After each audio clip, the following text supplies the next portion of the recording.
इस वीडियो में हम लोग क्लास 8 का परसेंटेज चैप्टर शुरू करेंगे। परसेंटेज RS अग्रवाल का बुक से एक्सरसाइज 9A से शुरू करेंगे। परसेंटेज के बारे में हम लोग को प्रायर नॉलेज जो होना चाहिए वो क्या है कि परसेंटेज का बारे में अगर आपको कुछ नहीं भी पता है तो भी ये एक्सरसाइज में आपको कुछ रोकने वाला नहीं है, हम लोग सब कर लेंगे। बस इतना जानना चाहिए कि 100 का 10% 10 होगा, 200 का 10% 20 होगा, जो नॉर्मली हम लोग परसेंटेज निकालते हैं। वैसे मैथ्स में हम लोग को कहीं कुछ ज़्यादा, जैसे प्रॉफिट एंड लॉस में पहले से हम लोग को सब कुछ जानना पड़ता था, कॉस्ट प्राइस सेल प्राइस क्या है। यहाँ पे अगर हम कुछ नहीं भी जानते हैं तो भी क्वेश्चन बन जाएगा। तो क्वेश्चन नंबर 1 में क्या लिखा है, express each of the following as fraction 48%, 220% and 2.5%। मतलब परसेंटेज दिया है, उसको फ्रैक्शन में लाना है। तो 1 और 2 तो बहुत इजी है, तो क्वेश्चन नंबर 3 को हम लोग कर लेंगे। क्या लिखा है, 2.5%। तो सबसे पहले तो यहाँ डेसिमल को फ्रैक्शन में लाएंगे, तो यहाँ पे पॉइंट हटने से नीचे 10 आएगा, 1 0 आएगा, और अभी परसेंटेज लगा हुआ है। लेकिन जब परसेंटेज को हटाएंगे तो नीचे में 100 आएगा। बस यही चीज़ हम लोग को सीखना है चैप्टर में कि जब परसेंटेज हटाएंगे तो नीचे 100 आएगा, और जब परसेंटेज लाएंगे तो ऊपर में 100 आएगा। तो यहाँ पे नीचे 100 आएगा और पहले से 10 है, तो ये कितना हो जाएगा, 1000 हो जाएगा। अभी क्या हो गया, फ्रैक्शन। अभी चूँकि कट रहा है इसलिए हम लोग काट देंगे, 25 का टेबल से काटेंगे 4 टाइम्स में, और 1 0 रहेगा, तो ये हो जाएगा 1/40। एक तो फ्रैक्शन हो गया। उसी तरह से क्वेश्चन नंबर 2 का 3 में, क्वेश्चन नंबर 2 का 3 में क्या बोला है, परसेंटेज दिया था, इससे पहले क्या बोला था, फ्रैक्शन में लाना, और इस बार बोला है डेसिमल में लाना। तो कितना दिया, 125%। तो परसेंटेज जब भी हटेगा नीचे में 100 आ जाएगा। यही चीज़ हम लोग को बार बार लिखना पड़ेगा, समझना पड़ेगा कि जब भी परसेंटेज हटेगा नीचे 100 आएगा। और अब नीचे 2 0 है, तो इसको डेसिमल रिप्रेजेंटेशन का होगा 1.25। पीछे से 2 प्लेस के बाद पॉइंट दे देंगे, तो 5 और 2 को छोड़ के पॉइंट दे दिया, 1.25 हो गया। अच्छा, क्वेश्चन नंबर 3 में क्या बोला है, क्वेश्चन नंबर 3 में क्या बोला है, express each of the following as a percentage. Fraction दिया है और उसको परसेंटेज में लाना है। तो जब फ्रैक्शन दिया रहा है और परसेंटेज में लाना रहे, तो अभी क्या बताए थे कि जब परसेंटेज हटेगा तो नीचे 100 आएगा, यानी कि आपको 100 से डिवाइड करना पड़ेगा, और जब परसेंटेज लाना हो तो 100 से मल्टीप्लाई करना पड़ेगा। तो 3/125 दिया था, तो फिर से 3/125 लिख के इंटू 100 लगाएंगे, तो ये परसेंटेज में चल जाएगा। अब इसको काटना है 25 का टेबल से 5 टाइम्स में, और ये जाएगा 4 टाइम्स में, तो ये आ जाएगा 12/5%। तो डेसिमल फ्रैक्शन को हम लोग कहाँ ले आए, परसेंटेज में।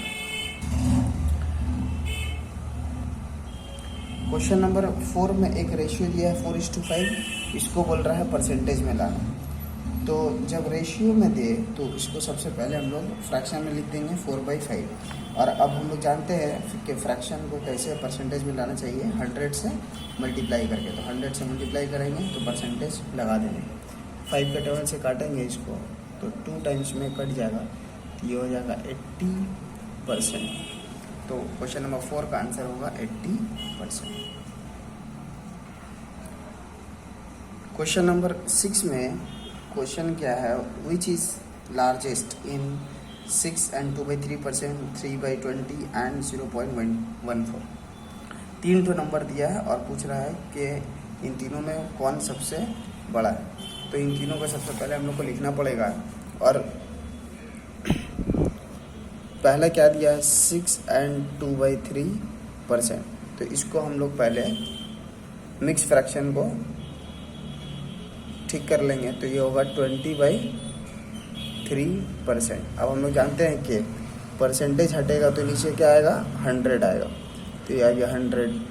यहाँ पे कट करेंगे 5 टाइम्स में, 20 का टेबल में काट दिया, तो ये हो गया 1/15। दूसरा चीज़ क्या दिया था, 3/20, और तीसरा चीज़ क्या दिया था, 0.14। तो इसको तो हम लोग लिख देंगे 14/100। अब क्या करना पड़ेगा कि यहाँ पे है 1/15, यहाँ है 3/20, और यहाँ है 14/100। 100। तो नीचे में जो है 15, 20 और 100, इसका एलसीएम निकालना पड़ेगा। तो ये तीनों का एलसीएम निकालने से क्या आएगा, 15, 20 और 100 का एलसीएम निकालेंगे हम लोग। 20 है तो 5 से ले आएंगे तो 3 बार में, 4 बार में, और ये 20 का आंसर है। उसके बाद फिर 4 से ले जाएंगे तो 3, 1, 5।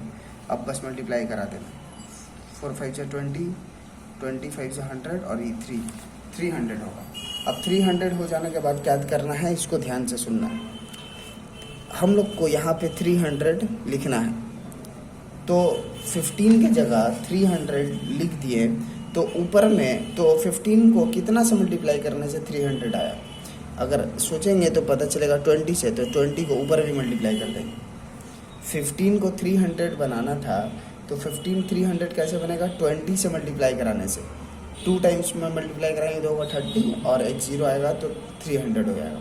तो 20 से जब नीचे मल्टीप्लाई कराए हैं तो 20 से ऊपर भी मल्टीप्लाई कराएंगे। उसी तरह से इसका भी नीचे हमको 300 लिखना है, तो 20 को कितना से मल्टीप्लाई करने से मेरा 300 आया, 15 से मल्टीप्लाई करने से, तो 3 को भी हम लोग 15 से मल्टीप्लाई कराएंगे तो ये हो जाएगा 45/300।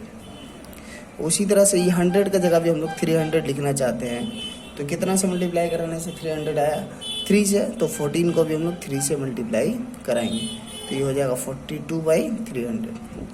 अब जब सबका नीचे 300 आ गया, तो हम लोग बोल सकते हैं कि कौन इसमें सबसे बड़ा है। तो सबसे बड़ा यहाँ 20, यहाँ 45, यहाँ 42, तो सबसे बड़ा हो जाएगा 45/300। तो सबसे बड़ा क्या हो गया, 45/300। इसका मतलब ये हो गया answer. Therefore 3/20 is the largest। यही हो गया इसका आंसर, 3/20 is the largest। अब क्वेश्चन नंबर 7 में 3 क्वेश्चन है, जिसमें से हम लोग सिर्फ क्वेश्चन नंबर 3 करेंगे। क्वेश्चन नंबर 3 करने के बाद 1, 2 खुद से हो सकते हैं। तो क्या बोल रहा है, what is percent of 2 litres in is 250 ml। इसका मतलब 2 लीटर में कितना परसेंट होगा 250 ml। तो इसको क्या करना है, एक जगह ml दिया है, एक जगह लीटर दिया है, तो हम लोग सबसे पहले लीटर को ml बना लेंगे। तो 2 लीटर इक्वल टू कितना होगा, 2 × 1000 ml, और यहाँ मल्टीप्लाई होने से हो गया 2000 ml। अब रिक्वायर्ड परसेंटेज निकालना है, तो यहाँ पे क्या करना है, जिसका निकाल रहे हैं 250 उसको ऊपर रखेंगे और जो टोटल है वो नीचे रहेगा। टोटल मतलब 2000 ml। जिसको निकाल रहे हैं 250 का ml परसेंटेज निकाल रहे हैं, तो 250 ऊपर रहेगा और जो टोटल है, जो पूरा है, उसको नीचे रखेंगे और यहाँ देंगे 100%। यहाँ पे 2 0 कटेगा, 1 0 इसका कट जाएगा, तो यहाँ सिंप्लीफाई करने से आएगा 25/2, मतलब आएगा 12 and 1/2%। तो ये हुआ क्वेश्चन नंबर 7 का 3। उसी तरह से क्वेश्चन नंबर 1 का 2 बन जाएगा। बस क्वेश्चन नंबर 2 में क्या याद रखना है कि 5 kg को ग्राम में बनाना होगा, यानी वो हो जाएगा 5000 ग्राम। क्वेश्चन नंबर 8 में क्या बोला है, 4 and 1/2% ऑफ ₹3600 निकालना है। तो सबसे पहले इसको हम लोग क्या करेंगे, नॉर्मल फ्रैक्शन में लिख देंगे, तो ये हो जाएगा 9/2%। 2 4 से 8 और 1, 9/2% ऑफ ₹3600। अब यहाँ पे हम लोग जानते हैं कि जब भी परसेंट हटेगा तो नीचे क्या होगा, 100 आएगा और ऑफ के जगह इंटू लिखेंगे। जब भी परसेंट हटेगा नीचे 100 आएगा, ये बात पहले ही से बोल रहे हैं, और ऑफ के जगह इंटू लगाना है। और यहाँ रुपीज़ है, इसलिए रुपीज़ को यहाँ लिख देंगे सामने में और इसको यहाँ पे उतार देना। तो 2 0 यहाँ भी कट जाएगा, 2 का टेबल से काटेंगे तो यहाँ आ जाएगा 18। अब 9 को 18 से मल्टीप्लाई करा देंगे तो होगा 162। यही हो गया इसका आंसर। इसका मतलब 4 and 1/2% of rupees this much निकालेंगे तो सिर्फ 162 रुपया आएगा। अब देखते हैं क्वेश्चन नंबर 12। क्वेश्चन नंबर 12 में क्या लिखा है, Amit was given an increment of 20% on his salary if his due salary is rupees this, what was his salary before the increment. इसका मतलब एक अमित नाम का लड़का है जिसका सैलरी को 20% बढ़ा दिया गया है, तो बढ़ने के बाद जो नया सैलरी उसका बन रहा है वो कितना है, 30,600। तो हमको बताना है कि इंक्रीमेंट होने से पहले उसका सैलरी कितना था। इस तरह का क्वेश्चन को बनाने के लिए आपको सबसे पहले अज्यूम कर लेना होगा कि उसका सैलरी ₹X था, तो लिखना होगा let his salary before increment be ₹X। इसका मतलब इंक्रीमेंट होने से पहले उसका सैलरी कितना था, X रुपया। तो अब क्या होगा, X प्लस 20% ऑफ X, क्योंकि ये जो है इंक्रीमेंट है, 20% ऑफ X क्या हुआ है, पहले जो इसका X रुपीज़ था वो तो था, प्लस उसका 20% सैलरी बढ़ गया, और बढ़ने के बाद ये जो दोनों मिला के हुआ न्यू सैलरी कितना दिया है क्वेश्चन में, 3,600 रुपये। अब यहाँ से सिंप्लीफाई करके अगर हम X निकाल देंगे तो X मेरा क्या हो जाएगा, सैलरी बिफोर इंक्रीमेंट। तो यहाँ से X निकालना होगा, X प्लस 20/100 देंगे, क्योंकि परसेंटेज जब भी हटता है नीचे 100 आएगा, ऑफ के जगह इंटू यहाँ पे X, और यहाँ पे अब रुपीज़ को हटा देना है। जब कैलकुलेशन करेंगे तो हम लोग यूनिट को नहीं लिखेंगे, रुपीज़ वगैरह ये सब नहीं लिखेंगे। 20 का टेबल से कट जाएगा 5 टाइम्स में, फिर एलसीएम लेंगे 5, तो ये 5 मल्टीप्लाई होगा 5x प्लस 5 कैंसिल, और यहाँ पे सिर्फ x इक्वल टू इतना। अब यहाँ क्या हो गया, ये हो गया 6x/5 इक्वल टू 30600। 6 का डबल से कट कर रहे हैं तो आएगा 6 5 से 30, 6 5 से 30, फिर 6 1 से 6 और 2 तो 0। उसके बाद x इक्वल टू यहाँ क्रॉस में मल्टीप्लाई होगा तो ये होगा 5100 इंटू 5, तो ये हो जाएगा 005 और ये हो गया 25। इसका मतलब उसका जो सैलरी था वो कितना रुपया था, 25,500 था। अब लिखना होगा therefore required salary before increment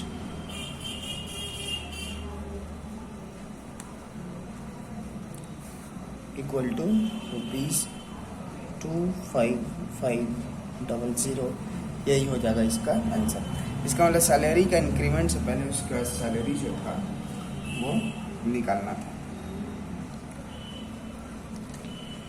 अब क्वेश्चन नंबर 14। क्वेश्चन नंबर 14 भी अच्छा क्वेश्चन है। क्या लिखा है, A's income is 20% less than that of B, by what percent B's salary more than A's. इसका मतलब ए का जो सैलरी है बी का सैलरी से 20% कम है, तो हमको बताना है कि बी का सैलरी ए से कितना परसेंट ज़्यादा है। देखिए यहाँ पे ज़रूरी नहीं है कि अगर ए का सैलरी बी से 20% कम है तो बी का सैलरी ए से 20% ज़्यादा हो। यहाँ पे आंसर कुछ और आ सकता है और ये भी आपको दिखेगा कैलकुलेशन से कि जवाब एकदम अलग आएगा। तो हम लोग को क्या करना है, बी का सैलरी को ₹100 मान लेंगे।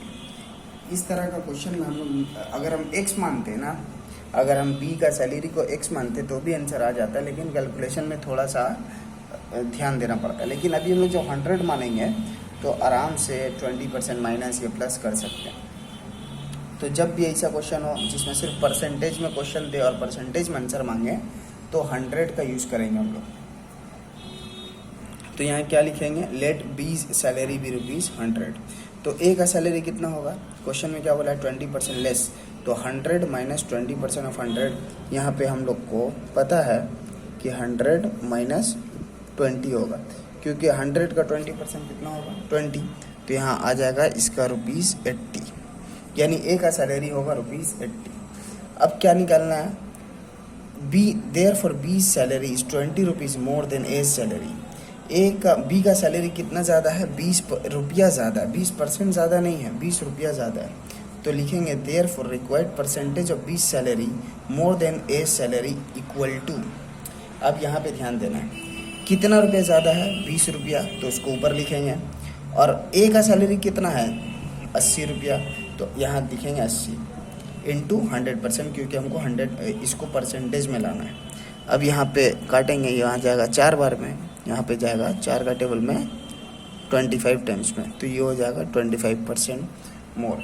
इसका मतलब ए का सैलरी बी से 20% कम है, लेकिन बी का सैलरी ए से 25% ज़्यादा है। अब क्वेश्चन नंबर 16 में क्या लिखा है? The population of A town increases 8% annually if the present population is rupees this, what was it a year अगो। इसका मतलब एक टाउन है जिसका पॉपुलेशन हर साल 8% बढ़ रहा है, इस साल पॉपुलेशन इतना है, तो एक साल पहले कितना था? तो एक साल पहले का जो पॉपुलेशन है उसको हम लोग x मान लेंगे और उसी को निकालना है। क्या लिखेंगे? Let the population 1 year ago be x। इसका मतलब एक साल पहले उसका पॉपुलेशन x था, तो प्रेजेंट पॉपुलेशन कितना हो गया?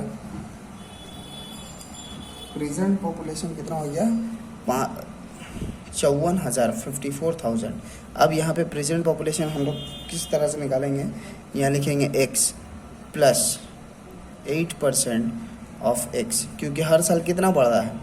8%, तो इस साल भी 8% बढ़ेगा। अब इसको हम लोग निकाल देंगे x plus 8/100 into x equal to 54,000। यहाँ पे हम लोग काट देंगे 4 का टेबल से, तो 2 टाइम्स में और ये वाला 25 टाइम्स में। उसके बाद 25 को एलसीएम ले लेंगे, तो यहाँ पे 25x plus 2x equal to 54,000। उसके बाद ऊपर में कितना आएगा? 27x/25 equal to